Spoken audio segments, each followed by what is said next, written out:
Welcome to Coach's Corner. Coach's Corner. Mobility and flossing. It's funny is that mobility is being passed around the community the same way that functionality is passed around in late night commercials and infomercials. It's the latest thing. It's for mobility. It's for mobility, and you can sell a shit ton of products and great stuff out there, but understand is what I'm going to talk to you about is how I would like to see you guys approach your flexibility proactively, your mobility proactively. I don't even know what mobility is. Range of motion is what I want to see. So here's my happy drawing. This is my happy drawing. Failed out of art school, of course. Now let's talk about this. I want you to think of, you'll hear this from me sometimes, is you're talking about, I love flossing. I think it's a great thing. I think it breaks up a lot of the adhesions in the connective tissue and all this stuff, that the fascia that runs all over your body, and it allows you to move a little bit more efficiently. And there's some strange things that happen because like you loosen up certain areas of fascia and other areas get more mobile. It's spooky. I'll let Kelly figure that shit out. I don't care. I know that it works, and there it is. Mobility. Now I want you to think about this from a joint by joint approach. You want to mobilize your ankles, you want to stabilize your knees. You want to mobilize your hips, you want to stabilize your lower back. You want to mobilize your upper back.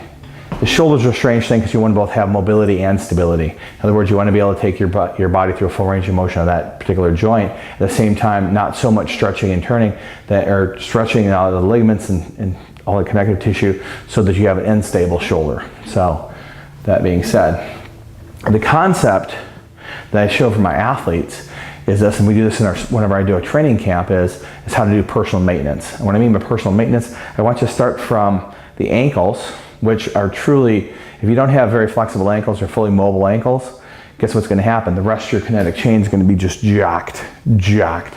And so if you know, and it also has to do with how your body reacts with the ground, which if you react poorly with the ground, shock up your body as you age, things get bad over time. Left ankle, left, yes. Left ankle, right ankle, left calf, right calf. And when you wrap that flossing band around you, it needs to be tight. If you're just kind of feeling like you don't feel like there's a boa constrictor trying to kill you, you're wrong. You're wrong. It should be tight. And then once it's tight, flex and extend, move the joint around, move all that stuff, break all those nasty sticky parts up, and then do it for 90 seconds, maybe 2 minutes. If you feel numbness or pain, or you feel a tingling sensation in the bottom of your foot, it's probably a good idea to stop.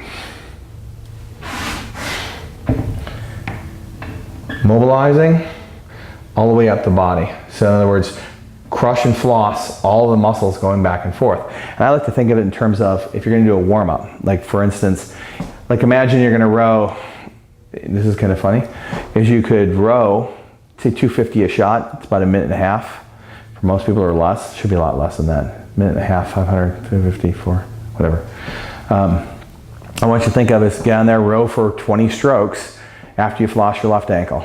Get on there, row on the right side, 20 strokes. Go up the entire body as you're using it.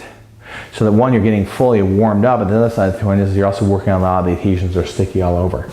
So as you go up into the hip, you can actually floss all the way high into the groin, but obviously leave the important parts out of the flossing band. Lower back should not be mobilized, and it's really hard to do. If you're going to go through this direction, try and get the iliopsoas, go through the abdominal wall, or hit TFL really hard, which is this little clump of connective tissue right here in the front of your hip. It's pretty nasty. And then the thing about the thoracic spine, it's kind of hard to floss through there, so I'm not going to address it. But I think about if you're going to floss your shoulders, you need a friend, because this thing, I've tried it, it doesn't work. I'm not good at it. Maybe you are. I'm not. So my recommendation to you guys is think about it as part of your warm-up, especially you guys are doing 2015 track. As you're getting ready to switch over to whatever, a different workout after the WOD, and you've got time in your warm-up to kind of mess around with some stuff, think about it as part of your warm-up, using the flossing band to hit all these major joints and major areas. And if you happen to have a friend, which would be really awesome if you have friends, You can get them to floss. You can help them anchor and floss and tie up on your arms and your other appendages. What other appendages are there on your arms? Ladies and gentlemen, it's a mobility piece. Coach's Corner.